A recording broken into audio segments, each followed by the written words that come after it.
La France est championne du monde des carottes, mais surtout des ventes de vaseline. Vous ne comprenez pas ce que je suis en train de dire, c'est pas grave.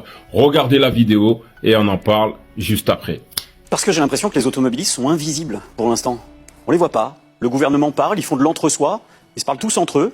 Et puis, on a des médias, je vais encore me faire des copains. Non, mais vas-y, n'hésite pas. On a des journalistes complices un peu de la situation, parce qu'ils te donnent la moitié de la vérité. Ouais. Mais la moitié de la vérité, c'est un mensonge. Pourquoi? Il y a 5 pays en Europe qui pratiquent des prix du diesel, notamment, qui sont plus élevés que la France. Alors je les ai notés, j'ai travaillé un peu quand même. L'Allemagne, la Suisse, le Danemark, la Norvège, les Pays-Bas. Ouais. Et puis tous les médias nous disent, mais regardez, en France, c'est pas là qu'on paye le plus cher le carburant. Non. Vous devriez être contents, les Français, c'est pire ailleurs. Alors moi, j'ai un petit truc tout bête. Je vous fais rêver tous. C'est les salaires moyens. Ah bah voilà. Ah oui. Parce qu'en Allemagne, le salaire moyen, il est 550 € supérieur à la France. Incroyable. C'est ce que disait Raymond. Ouais. Et il paye 10 centimes de plus le carburant. Bon, moi je veux bien. Hein. En Suisse, 3500 € de plus sur le salaire moyen. Quoi ouais. En Suisse? Ouais. Même les petits Suisses? Ouais, tous. Les petits, les grands, tous les Suisses. Incroyable. Salaire moyen 3500 € de plus. Ouais. Et il paye 2,15 €. Au Danemark, c'est 2,40 €, c'est cher. Il gagne 1100 € de plus en moyenne. En Norvège, c'est 2,48 €, c'est cher. 2200 € de plus par mois. On parle pas par an, hein, qu'en France. Et les Pays-Bas, on va terminer parce que c'est rigolo, ils gagnent aussi environ 1000 € de plus qu'en France. Quoi? Mes sources, c'est l'OCDE. C'est assez imbattable. Non mais c'est incroyable. Attends, mais tu vois, ça rejoint ce qu'on dit toujours. Ouais.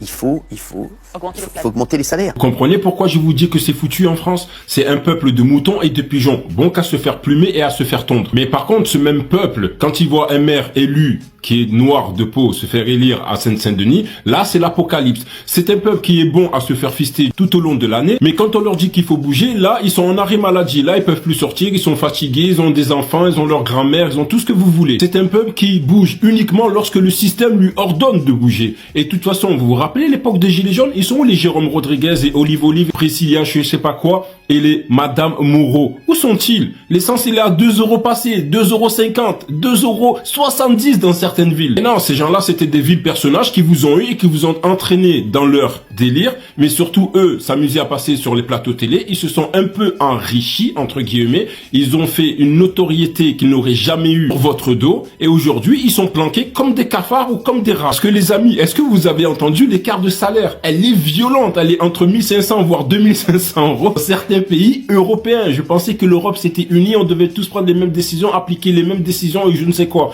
Ben là, patatras.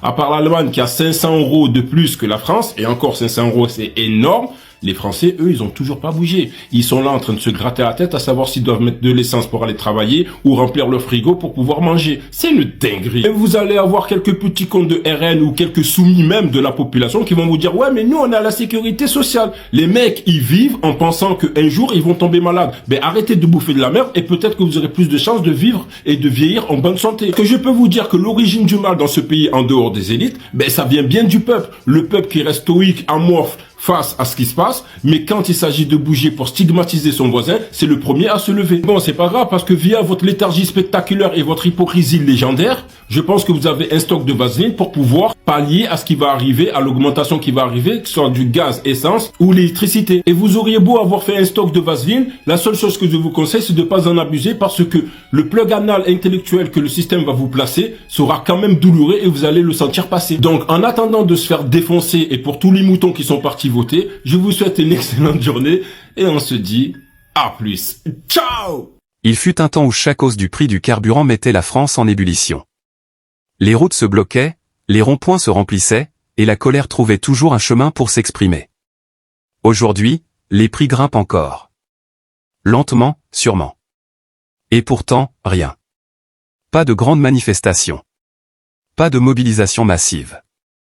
Juste un silence diffus, presque étrange. Comment expliquer cette absence? Est-ce de la fatigue? Une résignation collective? Ou bien une transformation plus profonde de la société française? Comme si, peu à peu, l'indignation s'était émoussée.